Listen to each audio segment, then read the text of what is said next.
foot. So good day, Monique. Good day, Enrique et Jonathan, mesdames, messieurs, bonjour, bienvenue au journal bilingue de la mi-journée sur Canal 2 International. Donc voici les principales articulations.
Pas de stand-by pour ce qui est de la grève du personnel médical prévue ce jour au Cameroun. Le préavis de grève comportait une litanie de frustrations qui constituent leur quotidien. En ce moment, à Yaoundé, le porte-parole du mouvement OTS Santé du personnel médical fait le pied de grue au ministère de la Santé publique. On y retrouve dans un instant Karel Mesatiachoya. And after 6 long years of battered economy and hardship caused by the conflict in the northwest and southwest regions of Cameroon, the people of Libialem are now reflecting on a way forward for the division. They met last weekend in Boya for their socio-economic conference to forge development. Subvention de l'État pour la stabilité des prix des produits pétroliers au Cameroun. Les montants croissent d'un mois à l'autre et à l'inverse, les causes à l'origine de l'inflation mondiale du prix du brut n'annoncent pas les signaux de la fin. Les solutions jusqu'ici conjoncturelles plombent une planification sur le long terme. William Ruto is Kenya's new president-elect. He was declared winner by the Independent Electoral and Boundaries Commission. Ruto beat political old fox Raila Odinga, picking 50.49% of the votes. Odinga is still to make any declarations. Those were our top stories. In a split second, you are having the news.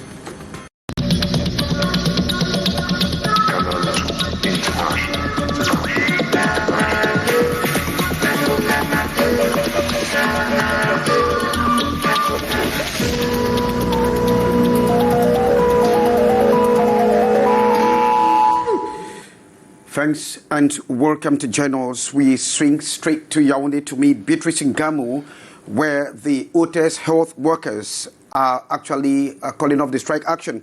But then the spokesperson is single-handedly taking up a strike action today. He is holding a placard and standing in front of the Ministry of Public Health against what they say long months of salary arrears. Ekasi Biakolo is on the street as we gather from you, Beatrice Ngamu. Hello, Beatrice.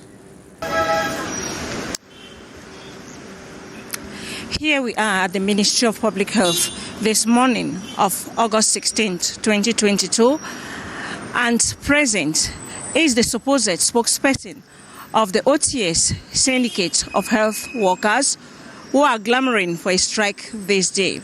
Ekasi Biakolo, he says he is the spokesperson, and to him, as he is placed in front of the ministry, the strike is on. What they are asking for is simple, according to him: registration on the National Social Insurance Fund, taking care of some of the low workers, which to him are the responsibility of the Ministry of Public Health. But meeting the Director of Human Resources at the Ministry of Public Health, we got a different version. To them, he's not among the supposed or the persons to talk in relations to the health workers. 3 health syndicates are meeting, according to the Director of Human Resources, and will meet with him later in the afternoon for further discussions. This in line with holding a meeting on Friday. But what the government, that is the Minister of Public Health and the Minister of Labour and Social Security, are asking for 6 months. 6 months for them to see into their problems. That is finding lasting solution. And if after the 6 months nothing is gotten, they are free to go on the streets. Reporting from the Ministry of Public Health on the supposed strike action that was to take place today in relation to the situation of health workers, I'm Beatrice Ngamo-Jonasi, Raoul Ngufo for the 1 p.m. news. Oh, thanks very much, Beatrice Ngamo. And of course, latest information reaching us says government solicited extension has been accepted by the president of the Union of Health Workers. In fact, instead of the 6 months asked, they have just 4 months to find lasting solutions to the grievances of the OTS health workers. And despite campaigns to push back cholera in Cameroon, the epidemic has continued to record more deaths. On August 2022 report from the Ministry of Public Health indicates that the death toll has gone up to 200 people from when the epidemic was first declared. And at different markets, especially in Douala, it is business as usual, and vendors keep selling in very unhygienic conditions without respecting any norms. What is the unconnected situation with new infections? Regina Leketanda. Spices, fruits, vegetables, all sold side by side with mud. From the famous food market Marché Sandaga to the Brazzaville market or the Bonamosadi market, all in Douala, this inhygienic state of affair is the same. Traders blame the situation on the lack of space. We do not expose our foodstuffs here because we want. This is a makeshift market space, for example.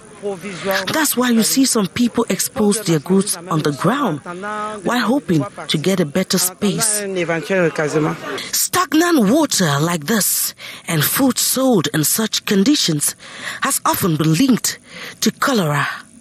Since the outbreak of the cholera epidemic in October 2021, a total of 10,322 cases have so far been recorded according to an August 2022 report of the Ministry of Public Health. The same report indicates 200 persons have died as a result of cholera. Despite multiple campaigns to counter cholera, the epidemic is still eating deep as habits have not changed as seen in the markets. We are aware cholera breeds in very dirty environment like this, and also that untidiness increasing the risks of cholera. We try to make sure the food is not directly on the mud.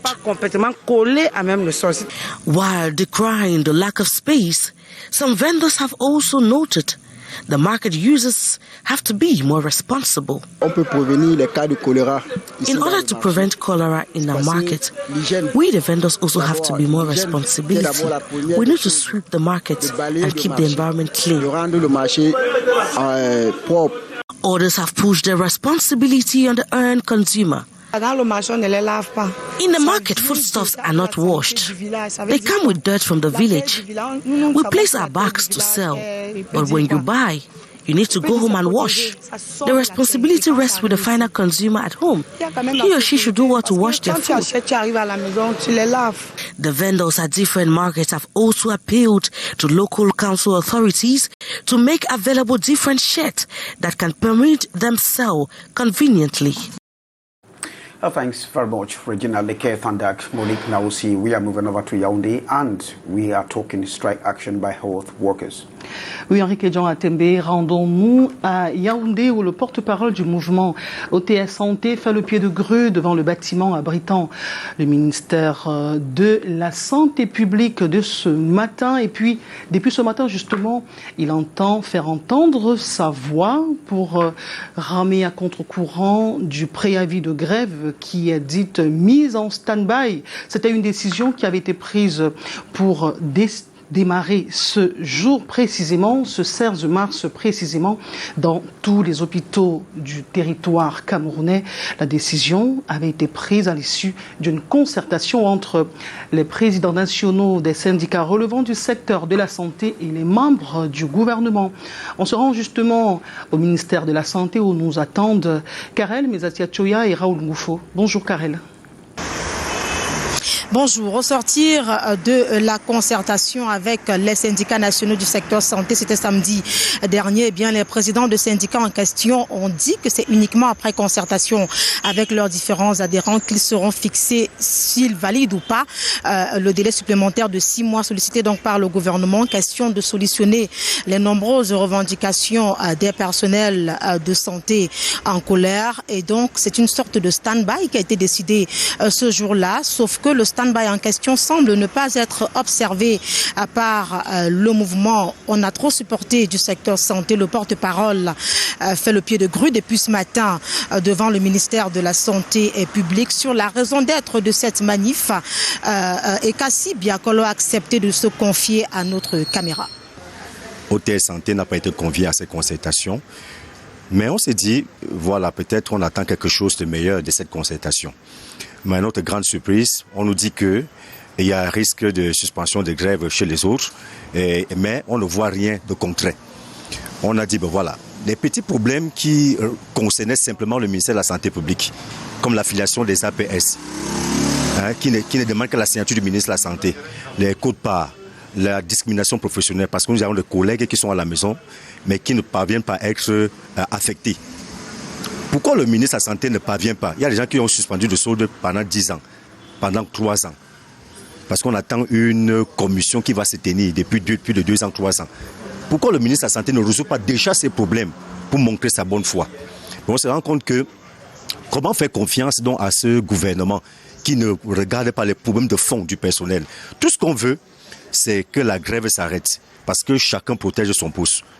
Mais le problème de fond est là. Pourquoi on n'écoute pas les doléances du personnel? Voilà qui est clair, le pied de grue continue, sauf qu'au ministère de la Santé publique, on dit ne pas reconnaître le mouvement en question. Il n'existe pas dans les cahiers des responsables du ministère de la Santé publique, lequel ministère signale d'ailleurs attendre le fruit de la concertation qui se tient donc aujourd'hui même entre les présidents de syndicats et leurs adhérents, laquelle concertation permettra de savoir si finalement la grève annoncée dans les hôpitaux publics à partir de ce mardi 16 août aura finalement lieu ou pas. Face à la caméra de Raoul Ngoufo, je suis Karel Mezatia-Choya pour le 13h. Mezatia-Choya, information de dernière minute. Le délai sollicité par le gouvernement pour résoudre le malaise qui sévit dans le corps médical a été validé par les présidents de syndicats de ce secteur. Mais au lieu de 6, c'est 4 mois qui ont été accordés au pouvoir public pour résoudre les différents problèmes posés. Nous restons à Yaoundé. Le ministère de l'économie, de la planification et de l'aménagement du territoire vient de lancer les conférences de programmation budgétaire et de performance associées.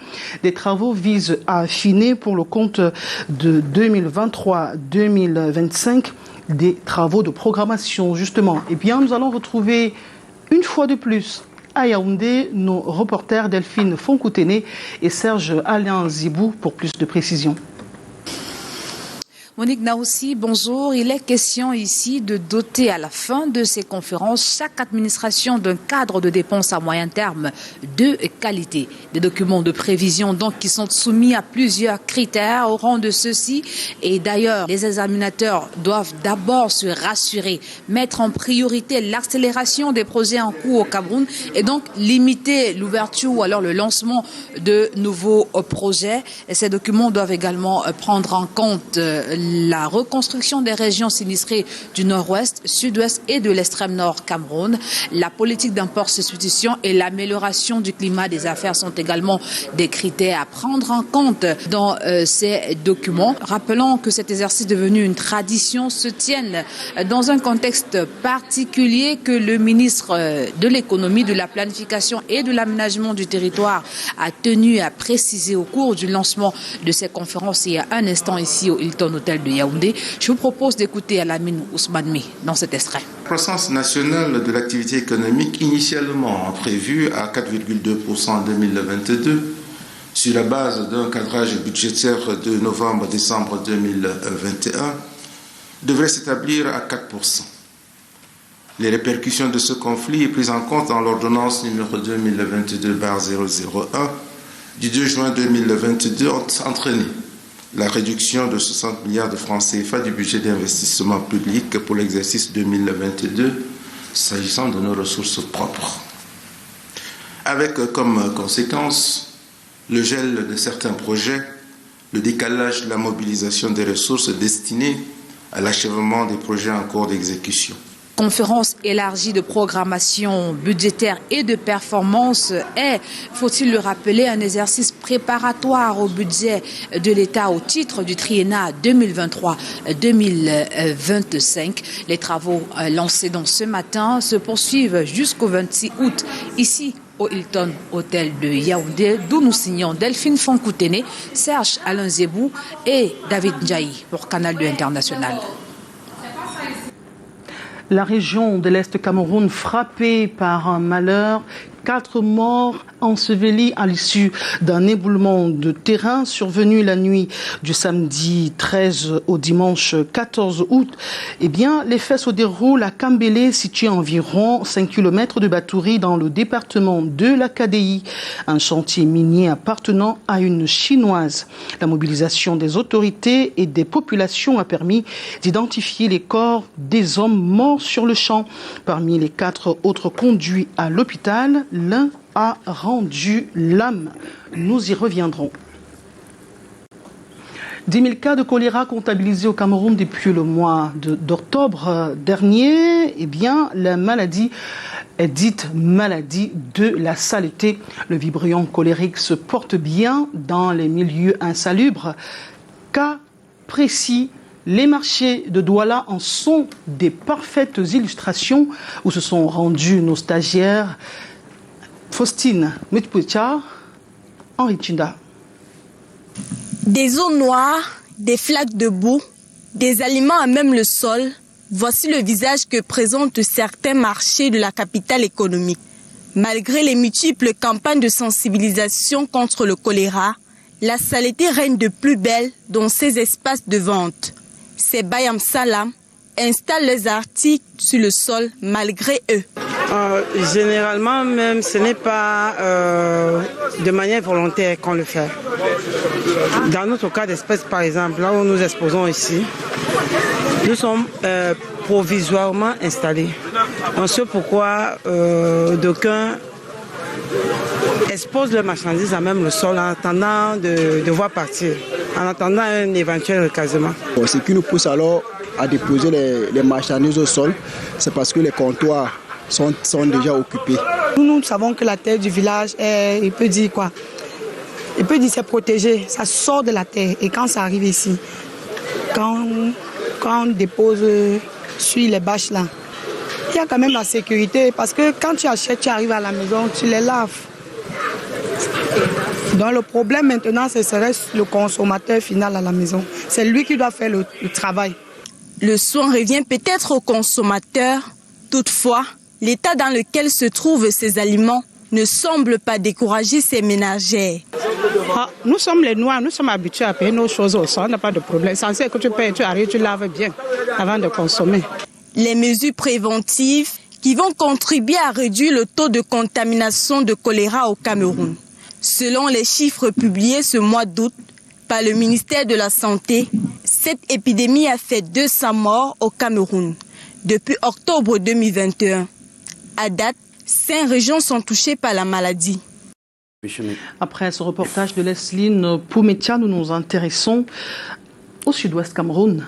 And precisely in the BLM division where the southwest region of Cameroon, where it has suffered some of the most damaging impacts of the ongoing security crisis in the English-speaking part of the country, that the high rate of killings, internal displacement, kidnapping and stress on limited resources are all causing social tension.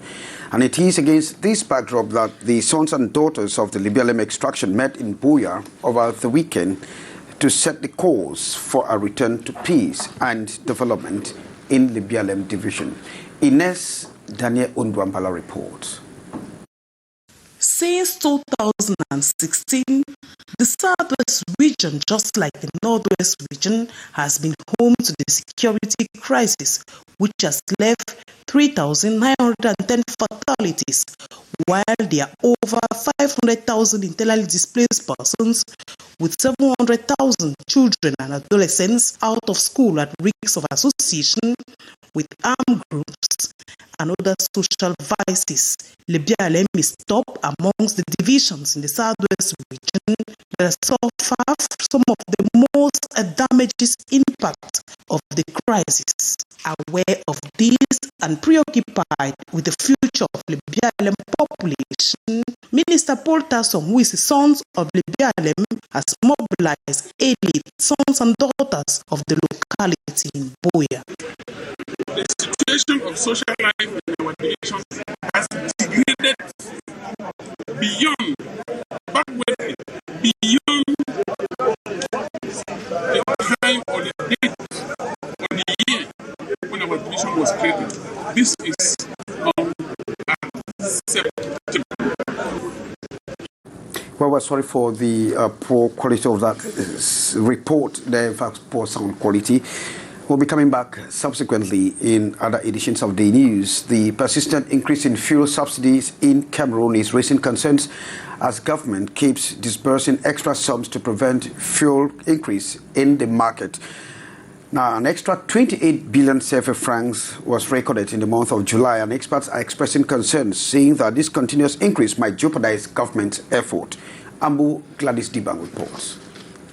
Continuous surge in prices of crude oil and derivatives at the international markets keep affecting government's monthly fuel subsidies from 80 billion CFA francs in the month of June to 108 billion francs CFA in July 2022, a rise of 28 billion francs CFA.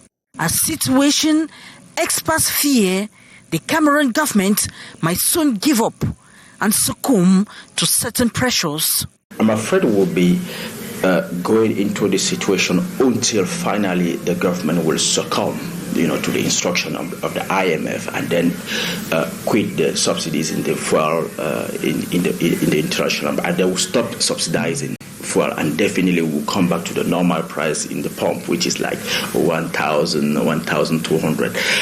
And if we get to that point without being prepared, I'm afraid what will happen in the society. A recent government communication reveals that for each litre of petroleum product sold in the market, the state takes care of 780 CFA francs for diesel, 638 francs CFA for super, and 749 CFA francs for kerosene.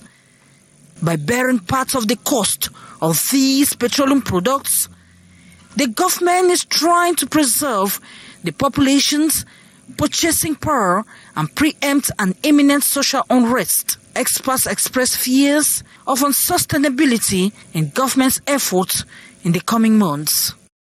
It's going to be very difficult for the government actually to keep on subsidizing fuel. I'm afraid in the next couple of months, you might have, double the amount. To me, the only solution is to come back to the structural solution, and that is look for a way, actually, to refine our petrol locally.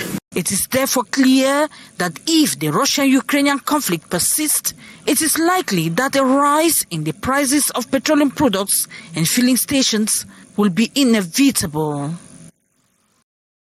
This reporting there. Thanks very much, Monique. We are talking the Guinness Super League, the end of the competition. Of course, Henri Kedjan Atembe, le championnat de football féminin a rendu son verdict hier à Yaoundé, au stade annexe 1 du stade Omnisport Amadou Ahidjo. Awa Football, fille de Yaoundé, a été couronnée face à Amazon Fab sur un score de 3-2. Daniel Anissé-Boudjé, Michel Foucault. 22 matchs et 19 victoires pour le club Awa FC, pour un nul et 2 défaites. Il réussit à conserver son titre et représentera le Cameroun lors des préliminaires de la zone CECAFA de la Ligue des champions de la CAF. Si le club a pu remporter avec brio le titre, c'est grâce à son attaque flamboyante. Parmi les pouliches d'Hassan Bala, une étincelle qui enflamme chaque rencontre. Lamine Mana, à 17 ans seulement, elle s'impose sur le haut du classement des buteuses de la Guinée Super League, avec pas moins de 19 réalisations.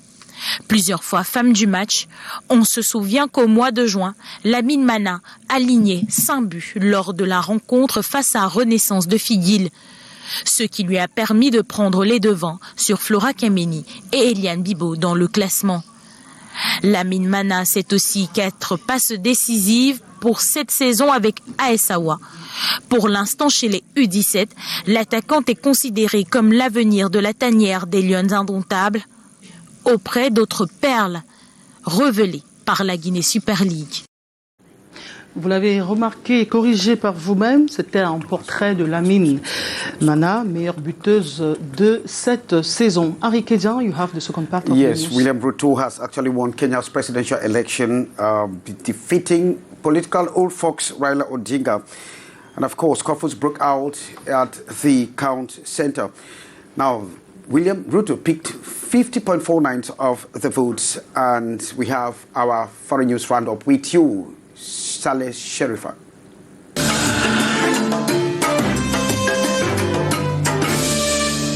William Ruto has been declared the winner of Kenya's presidential election, moments after the main count was interrupted as scuffles broke out. Mr. Ruto is currently the country's deputy president and has beaten opposition leader Raila Odinga to the top job after winning 50.49% of the votes. I want to promise the people of Kenya that I will run a transparent, open, democratic government. And I will work with the opposition to the extent that they provide oversight over my administration. Well, thanks very much. That was William Ruto talking, the President-elect of Kenya. In fact, that item brings us to the end of this 1 p.m. Bilingual News. We've been Kedjan Henry Atembe and Monique Nawasi. We thank you graciously for keeping up with us. Good day, Monique. Good day, Henri Kedjan Atembe. Mesdames, Messieurs, merci de nous avoir suivis comme tous les jours à 13h sur Canal 2 International. Les prochains rendez-vous avec l'information, c'est à 15h30, 18h15, 19h50. Quant à nous, nous serons des vôtres demain à 13h avec le même plaisir. Restez en compagnie des programmes de Canal 2 International qui se poursuivent. Bon après-midi.